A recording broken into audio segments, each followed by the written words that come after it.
Attic, chapters 9 and 10. Chapter 9. Sit down and eat some squid. Archimedes, the great mathematician, once said, "Give me a lever long enough, and I shall move the world." Of course, another time he ran naked through the streets shouting "Eureka!" which only goes to show that even history's greatest minds have issues. Take Euclid, who, even after proving that the shortest distance between 2 points is a straight line, was habitually late to everything. And let's not even mention Pythagoras. We rarely consider that the great minds that have changed the world at one time or another suffered heartbreak, loss, or exclusion from their chosen sport. We forget that they were human. Nick Slade had no clue how important a part he was soon to play in the grand scheme of things. But one thing is certain. None of it would have been possible had he not suffered the course of his own human events. Events like Petula Grabowski Jones. 8 o'clock sharp, Petula had said. Although Nick didn't want to appear eager to have anything to do with her, she did claim to have information he desperately needed, so he showed up 5 minutes early. Petula, of course, had shown up 10 minutes early.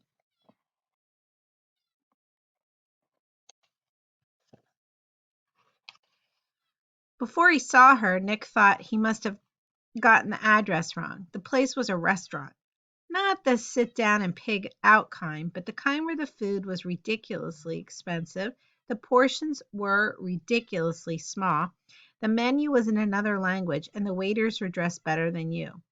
Petula sat alone at the table with her hair up, wearing a stylish dress designed with curves in all the right places on a body that unfortunately had no discernible curves at all, so it hung like a red satin toga. She looked up at Nick as he entered. "What do you think you're doing?" he asked sharply. "They don't allow jeans in here. Sit down before anyone sees you." Nick looked around. No one was watching them but an elderly couple who grinned at them with an "Ah, young love" look in their eyes. "What's the deal?" Nick demanded. Petula grinned. "You want information, you're going to have to romance it out of me. But I'll tell you right now, I don't kiss on the first date unless you actually want to." A waiter arrived and smoothly placed before Nick a plate of some kind of food he had never seen before. They looked like miniature onion rings, but Nick doubted they were. "Your date took the liberty of ordering the calamari appetizer," the waiter informed Nick. "She's not my date," Nick said, and turned to Petula. "You're not my date." "Let's not argue semantics," she said. "Now sit down and eat some squid." Nick thought of a million reasons why not to sit, but they paled in comparison to the one reason he needed to. So he plopped himself down in the chair as he angrily gnawed on a calamari ring and said, "Whatever you got to tell me had better be worth it. And by the way, I can't pay for this place." "Calm down. I have a gift certificate." She waved it in his face. "Of course, it's expired, but we can feign ignorance." "Fine." Nick grabbed another few fried rings. "But your information had better be as good as this calamari." Petula smiled victoriously. "Patience," she said. It's only the first course." And so Nick had to endure not just the calamari, but a salad and small talk that was almost as microscopic as the portions before Petula would divulge anything. Nick, on the other hand, was anxious to share what he had learned in his own research, that Tesla and Thomas Edison hated each other, that Tesla had accomplished things that to this day haven't been duplicated, and that he made his first million by the age of 40, but gave it all away. To all of these things, Petula merely said, "Tell me something I don't know." It was as they waited their entrees that Petula served up the stuff that wasn't common knowledge. Tesla was a very private man, she told him. Rumor was he had a secret love shack because he was carrying on with some Colorado Springs socialite, but no one in the old social columns I read knew who it was. Nick considered this. It didn't take Euclid to connect the dots. My great Aunt Greta? He asked. The thought of his great aunt having a romantic anything with anyone made him shudder. Apparently so, Petula said. She was what you would call a floozy. So that explains why his stuff was in my attic. Yes and no, Petula said enigmatically. Their entrees arrived. Petula's blackened ahi with lavender-infused beet remoulade and Nick's grilled cheese sandwich. That's where the conversation ended, as Petula had a strict rule about not talking while chewing. Between her 7th and 8th forkful, however, she said, the question you need to ask yourself is, why did he put it in her attic and not his own? As Petula had predicted, acting clueless about the expired gift certificate got them a free meal, and although Petula requested a walk home, Nick only went as far as the corner of her street, as any farther would have definitely made this feel too date-like for comfort. The information Petula gave him was worth enduring the meal, but there was still something she was holding back. You still haven't told me what the old camera does, Nick pointed out before they parted. Besides taking pictures, I mean. I don't know what you're talking about, she told him. It's a camera. It's not like it's going to grow legs and do the hokey pokey. And although Nick wasn't so sure about that, he didn't want to inflame Petula's curiosity any further. Never mind.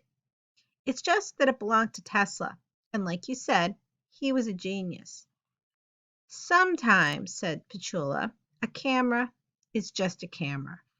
She held out her arms, expecting a good night hug, but Nick kept his hands in his pockets and said, well, see ya. Then he made a successful escape, although he knew there must be more to the camera than met the eye. If Petula hadn't discovered it yet, that could only be a good thing. When he got home, Vince was lurking on the porch. The kid was very good at lurking, Nick decided. Here, he said, as Nick approached and held out an object that Nick recognized from the garage sale. An electric fan with odd hexagonal blades. I was trolling the police net, and I heard about an apartment complex where the air conditioning went haywire. Froze the place out. Snow in the hallways and stuff. This thing was running in the apartment 4G. People had no idea it was the cause of their freeze-out. Good going, Vince. Want to see if we can cryonically freeze your neighbor's dog? Tempting, but no. You're no fun, and with that, Vince slouched his merry way home. Nick brought the fan up to his room, where he found that his dirty laundry had been collected in the center of the attic floor. Weird. He hadn't left it that way. When his mom was alive, she would occasionally gather his soiled clothes and shove them underneath his covers, as a not-so-subtle reminder to put them in the hamper. But now that she was gone, his dirty laundry carpeted much of the floor until he got so sick of it he finally washed it. Was Danny playing some sort of game? Regardless, since the clothes were all in one convenient pile, he brought them all down to the old washing machine that was certainly not designed by Tesla, because it did nothing abnormal, if you didn't count the way it jumped during spin cycles. Once out of sight, the laundry was out of mind, and when he returned to his room, Nick didn't notice that his bed and desk had moved 3 inches from the wall toward the center of the room. Chapter 10. A Case of Merlot. Mitch Merlot, despite popular opinion, had a life. It wasn't an enviable one, though, at least not for the past year. His mother, who had always been there for him, was rarely around now because of the 2 jobs she had to hold down to keep food on the table for Mitch and his younger sister. His father, who had also always been there for him, was now elsewhere. When Nick showed up in town, it was Mitch's chance to have a friend who knew nothing of his family's considerable baggage, so of course he tried a little too hard. Who could fault him?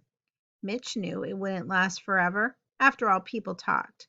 But for now, he and Nick had something in common, a sudden interest in the lost inventions of the original mad scientist. And maybe, thought Mitch, it might even withstand a Merlot family day. At 8 o'clock on Saturday morning, Mitch sat at the kitchen table staring at the Shut Up and Listen before him. He loosened his tie as it was already beginning to choke. The device waited with patient, intimidating silence for the opportunity to finish his thoughts. This little ivory ring on the end of the string was practically taunting him to pull it. "Can I play with it?" asked Madison, his 5-year-old sister. "No," he told her, "it's not a toy." "It looks like a toy." "Well, it's not." "Then you can't play with Mr. McGrizzly." She wiggled her stuffed bear tauntingly in his face, and then strutted out of the room, leaving Mitch alone with the device that was anything but a toy. He took a deep breath, pulled the string, and held it taut. "My father," he said, and then let the string go. And the machine said, "Can't wait to see you." Mitch sighed. Not what he wanted to hear. Again, his tie seemed to be turning into a noose, and he tugged it looser. He pulled the string and tried again. "My father only needs to see you and your sister." Mitch pounded his fist on the table in frustration. One more time. He grabbed the ring and pulled. "I can't visit my father today without wearing a smile." Mitch put his head in his hands. There was no getting out of this, and the darn machine only rubbed it in. It wasn't that Mitch didn't love his father. He did. But the weekend visits had been getting progressively more difficult, more awkward. Mitch knew it was petty of him, but the things happening around him were now bigger than his personal problems. The connection between Mitch and this device was growing stronger. It was almost as if he had become a part of the mechanism, a crucial part of it. He didn't understand it any more than he understood how the machine could do what it did. All he knew was that he, Nick, Caitlin, Vince, and everyone else who had been affected by the weird crap from Nick's attic were part of some invisible clockwork that was activated by the garage sale and was churning its gears towards some dark, mysterious end. "Or maybe I'm just nuts," he said out loud. Hearing himself say it made him feel a whole lot better. How weird, he thought, that I'd rather be nuts than right. Mitch's mother walked into the kitchen, her ear glued to her phone as usual. "Honestly, Maria, the weather's been so unpredictable, like a sudden downpour last week, and my tires are bald, and I don't have the money to replace them. So one of these days we'll just fly off the road and land dead in a ditch, and no one will find us for months. And you know what else?" Mitch found it amazing that she could talk without stopping for breath. The only way to get a word in edgewise was to talk on top of her at an increasingly louder volume. It was like merging onto a non-yielding freeway. "Mom, I got too much homework and a major project due on Monday, and I can't work in the car. You know I get car sick. If I go today, I'll fail. And the check engine light keeps coming on." "What does that mean anyway, check engine? Why doesn't it just tell me what's wrong? Because if it did, then you and Dad and I will have no one to blame but yourselves for keeping me from doing my work, which is due on Monday, and I'll end up getting sent to the alternative school all because of you." "Hold on, Maria." And finally she took the phone away from her face. "What are you going on about?" "My homework, which is very easy if you don't wait until the last minute," his mother said, subverting his thought. Then she returned to the phone, still without taking a breath. The alternative school, thought Mitch, which was named after none other than Nikola Tesla, the man behind the machine that lately seemed to be controlling his life. He picked up the Shut Up and Listen and headed for the door, pulling the string as he did. "I'll be back," he called to his mom. "I'm going to see Nick," finished the machine. For once, the machine said exactly what he was going to say. At that very moment, however, Nick was considering an unexpected proposition. "So you want to come over?" Caitlin asked him over the phone after about 9 seconds of small talk. He didn't even know how she'd gotten his number. Huh? He said, like an imbecile. Then he fumbled the phone, but caught it before it hit the floor. I need some help with my new art project, Caitlin said. It involves blowing up some paint cans with M80s, and none of my other friends are willing to take any more shrapnel for the cause. At that moment, he would have dived on a paint grenade for Caitlin, but he wasn't about to admit it out loud. Sure, I guess, he said. Do you have insurance? Caitlin asked. Yeah, Nick said, which was better than saying, let me consult my portfolio of things I'm clueless about. Good, Caitlin said brightly. See you in half an hour. Okay. And if you don't like my contribution to your project, you can always blow me up. But unfortunately, the call dropped somewhere before he finished his sentence, leaving Nick to agonize for many years over exactly which words Caitlin had missed. After dressing himself in clothes that were nice, but not too nice, and putting on cologne and then washing it off, Nick left the house for his explosionist art encounter with Caitlin.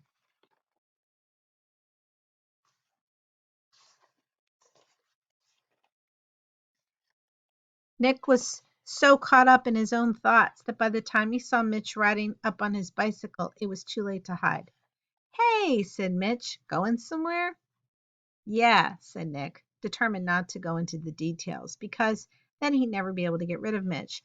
What's with the shirt and tie? Is it a religious thing? Are you going to knock on my door and leave a pamphlet? He meant it as a joke, but there was a certain sadness in Mitch when he answered, Nah, nothing like that. Mitch seemed awkward. It wasn't like him. Usually he would just barrel into conversation, oblivious to whether the other person wanted him to or not. Listen, Mitch, I'm kind of busy right now, so I'm going to go see my dad today. I was hoping you might come with me. I bet he'd really like to meet you. Let's see, thought Nick. Quality artistic time with Caitlin or hanging out with Mitch and his father? It was like comparing apples and no freaking way. Maybe some other time, he said. Yeah, I understand.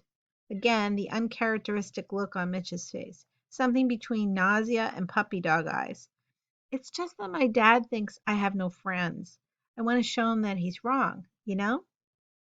Nick took a deep breath to steel himself against Mitch's desperation. Let's see, he thought. Quality artistic time with Caitlin or my conscience. The decision was a little bit harder this time, but Nick's mental scale still tipped toward Caitlin. Another time, he said again, and added, I promise. And the fact that he really meant it was enough to satisfy his conscience. To Nick's absolute surprise, Mitch didn't put up a fight. He just caved. Right, he said. Okay, then. See ya. He turned around and began to pedal away. It was as if he knew he was defeated even before he began. It was clear that Mitch needed this, and needed it now, not some other time. So the question was, how on earth could Nick shift the balance to Mitch when Caitlin sat so firmly on the other side? To Nick's surprise, the answer came easily. Mitch, wait up. He trotted out to Mitch in the middle of the street. Tell you what, I'll go with you today on one condition. Yeah? When we get home, you give me back the shut up and listen. For a moment, Mitch looked like he had been stabbed through the heart, but then he looked Nick in the eye, held out his hand, and said, Deal. It is well known that the microwave oven was invented by accident when a scientist walking near a huge microwave array discovered that a candy bar in his pocket had melted. The first artificial sweetener was discovered when a researcher sat down for dinner and found his bread so unexpectedly sweet he was compelled to retrace his steps, touching every chemical his hands had come in contact with that day, until he found the ones that combined into something that tasted like sugar. On the Slinky, it was invented when a naval engineer knocked a spring off a counter and watched it climb its way down to the floor. Of course, these all could just have easily gone awry. The microwave guy could have fried his heart instead of chocolate in his shirt pocket. The sweet genius could have had the good sense to wash his hands before eating, never discovering anything. And the slinky sailor could have abandoned his wife and kids to join the Bolivian religious cult, never to be heard of again. Well, actually, he did, but not until after inventing that which walks downstairs, alone or in pairs, thus changing childhood forever. Happy accidents and unexpected revelations are the rule rather than the exception in the world of science. For example, Petula Grabowski Jones made a shocking discovery when she developed a photo she had snapped of her chihuahua, Hemorrhoid, sitting on the corner table in the living room in broad daylight. Instead of getting an image of her dog, she got an image of her mother taking money from her father's wallet in that very same location in the middle of the night. This accidental find provided Petula with the much needed insight into her malfunctioning box camera and a great income opportunity through blackmail. The last thing Caitlin Westfield expected to discover was that blowing up paint cans was really no fun at all without Nick's help, which in turn gave her the unexpected revelation of her own secret motivation. She suddenly realized that she had concocted the whole art project as a means of spending the afternoon with Nick. And as for Nick, the last thing he expected to discover was that, much like the asteroid that had killed off the dinosaurs, thereby clearing the way for the evolution of mammals, there was more to Mitch than his overbearing, tactless surface might suggest. My dad lives in a gated community, Mitch told Nick as they made the long drive to wherever they were going. They were in the back seat of Mitch's family car, his mom driving with her cell phone pressed quite illegally to her ear as she talked nonstop. Mitch's little sister was in the passenger seat next to her mom, kicking her feet against the plastic dash like she wanted to kill the glove compartment. What does your dad do? Nick asked. Well, he was into computers, Mitch answered, but now he works for the state. Nick nodded, but that was already more information than he needed when he was still cursing himself for choosing the Merlot family's Pontiac of pain over a day with Caitlin. Mitch fidgeted with the shut up and listen, but didn't pull the string. Nick wondered if his restraint was due to having sworn on Vince's damnation Bible, or if there was a thought he didn't want to finish. One finished. You know, it's best if it goes back into my attic, right? Nick said. Mitch didn't look at him. It doesn't matter what I think. I made a deal, didn't I? Still, he ran his hand along its cold metallic shell. Lately, I've been feeling like it knows what I'm going to say before I even say it. That's crazy, right? Yeah, crazy, Nick said, but he knew better. Mitch's father's exclusive gated community had an extensive guard gate. In fact, it had two. It also had an electrified fence and towers with armed guards. All things considered, few gated communities could be more exclusive than the Colorado State Penitentiary. Why didn't you tell me? Nick asked Mitch as they waited in line to pass through the metal detector. I did, said Mitch. You just failed to read between the lines. Nick didn't want to ask the nature of the crime that had landed Mitch's father in a maximum security prison. Although the term serial killer did cross his mind precisely 23 times between the gate and the metal detector. My father's a computer genius, Mitch finally said. He designed electronic fund transfer protocols for international banks. Somewhere along the line, he discovered that the banking web was even more tightly connected than the internet, so he created an untraceable program that could go into any random account and take a single penny. He tried it out and it landed him here. Guess it wasn't quite as untraceable as he thought. He got thrown in prison for stealing a penny? Sort of, said Mitch. He stole 1 penny from every bank account in the world. No way, said Nick. That's got to be. Mitch pulled the string on the shut up and listen. 725,452,344, said the device, and 39 cents.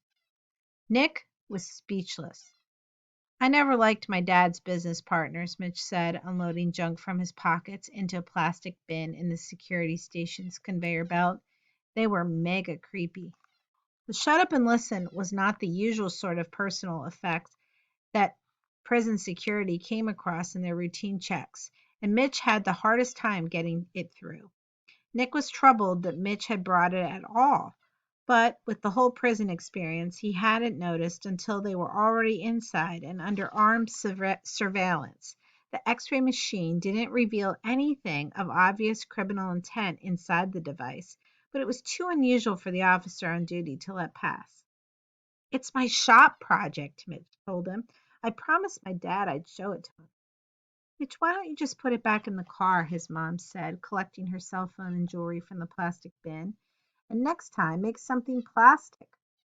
Obviously, Nick's mother had no clue as to what the thing really was.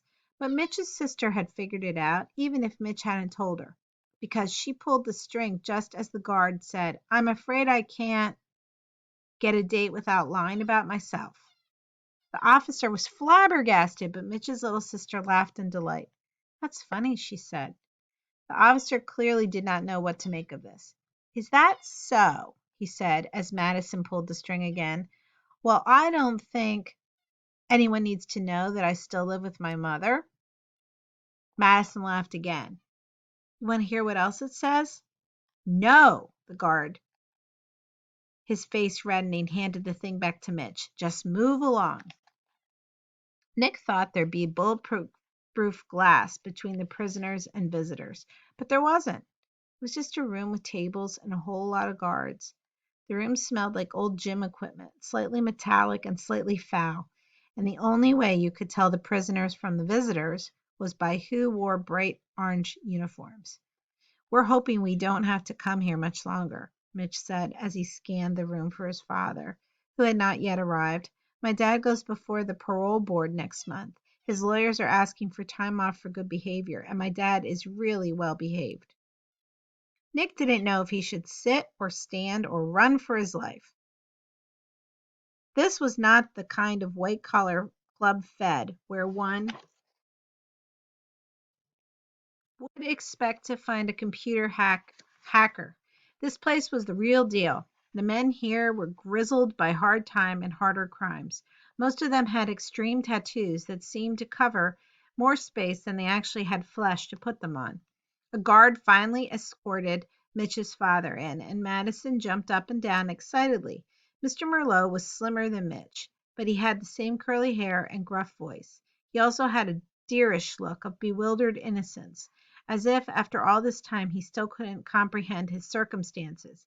The man seemed overjoyed to see his family, but with every breath Nick sensed an abiding melancholy, perhaps the only thing he had in common with his fellow inmates. They sat at one of the few vacant tables in the room, Nick pulling up a chair with the others, feeling more than awkward. Mitch introduced him as my best friend Nick, which seemed to please Mr. Merlot a great deal. Madison spoke about her class play and her crucial role as a dental filling. Mitch's father regarded the shut up and listen curiously. What you got there? But since his mom was sitting right there, Mitch put it beneath the table and changed the subject, asking about the quality of the food and his father's chances of parole. It was only when his mother left to take Madison to the bathroom that Mitch pulled out the shut up and listen. Mitch, said Nick, I don't think that I should use it, Mitch finished. I know you don't. And I know I swore, but it's still mine as long as we're here and I have to do this. Nick looked to Mitch and then to Mr. Merlot. Whatever Mitch was about to do, Nick couldn't stop him. I used to have one of those when I was a kid, Mr. Merlot said nostalgically. Mitch shook his head. Not like this one. Your mom said you made it in shop class. Not exactly. Mitch didn't try to explain. Instead, he looked around to make sure no one else was close enough to hear. Then he gave his father a crash course in unfinished thoughts. The Colorado Rockies, he began, will go 83 and 79 this year, the machine finished. The unemployment rate will drop by 3.2%. Your favorite restaurant is going out of business next month. Tomorrow's winning lotto numbers will all be divisible by 3. Mitch looked away for a moment, trying to wipe his eyes without being too obvious about it. Mitch's father gave him an awkward grin. That's cute, he said. You programmed the responses yourself? You try it, Mitch told him. Nick wanted to say something to stop this before it could go any further, but the scene unfolding before him had the momentum of a bullet train with Mitch at the controls. Mitch, who always had been 2 parts nuisance, 1 part screw up, was now pure steel intensity. He had full command of the moment. He knew exactly what he was doing. When Mitch's father didn't reach for the string, Mitch pulled it again and again, a little more forcefully each time. Your business partners used you. You deserve better than this. You need this machine to give you a crucial answer. And then Mitch pushed the machine closer to his father. Ask it where they hid the money, Dad. Because once you can prove those creeps have it and you don't, it will prove that you're innocent. And they were the thieves, not you. Ask it, Dad, please. Mr. Merlot, skeptical and yet a little scared, touched the ring, toying with it, but still not ready to pull it. There are stranger things in heaven and earth, he said. Let's just stick with earth, said Mitch. Mitch's dad took a deep breath and looked around to make sure the other inmates weren't watching. Then, with electric anticipation, he pulled the string and let it go. My parole, and the machine said, will be denied for the rest of your life. The last little bit of the string pulled in, and the machine whirred itself silent. Mitch looked down, unable to meet his father's eyes. That wasn't what you were supposed to ask, he said very quietly. His father said nothing. He just seemed to be lost in himself. Then Mitch's mother came back with Madison in the middle of a one-sided conversation about the proper sanitary use of a public restroom. Seeing the silence between Mitch and his father, his mother began a nonstop soliloquy that bounced in free association from personal hygiene to personal training to training wheels on Madison's bike. Mitch now clutched the shut up and listen close to his chest, and Nick realized that, regardless of what it could do, there was one sentence the machine couldn't finish. Mitch's father's. Shouldn't have done that, Mitch said softly. Nick couldn't tell if he was talking to his father or the machine. All of Mitch's confidence had detailed at high speed, leaving behind this wreckage. Mitch, I'm sorry, Nick said. Don't, Mitch snapped, then more calmly. Just don't. When they returned to the car, Mitch kept his promise. He handed the shut up and listen to Nick. It's all yours, he said. And although Nick knew that it, like every other object, belonged back in his attic, there was something about the way Mitch commanded the thing that made him realize it wasn't so simple. The security check x-ray machine had revealed the mechanism inside. What it hadn't revealed was that the mechanism on the outside. Somehow Mitch was part of that now. Nick knew what he had to do. No, he told Mitch, putting it back in his hands. Keep it for now. Mitch looked at Nick with the same expression his father had worn right before pulling the string that had decided his fate. Really? No kidding? Nick nodded. No one can use that thing better than you, he told him. And besides, I think he wanted you to keep it for a while. Who? My father? Mitch asked. No, Nick said. Tesla. That night, Mitch skipped dinner and went to his room without even the hint of an appetite. He had been so sure that the shut up and listen would give him and his father enough direction to tweak everything, just enough to reverse his father's sentence. It was all a matter of starting the proper thought. True, the shut up and listen didn't always take the thought in the same direction you were going, but even traveling at a tangent was better than being stuck at a brick wall. But now it was more than a brick wall. It was a tomb. Fact. Mitch's father was never getting out of prison. The machine could not have been clearer. Hope is a terrible thing to lose.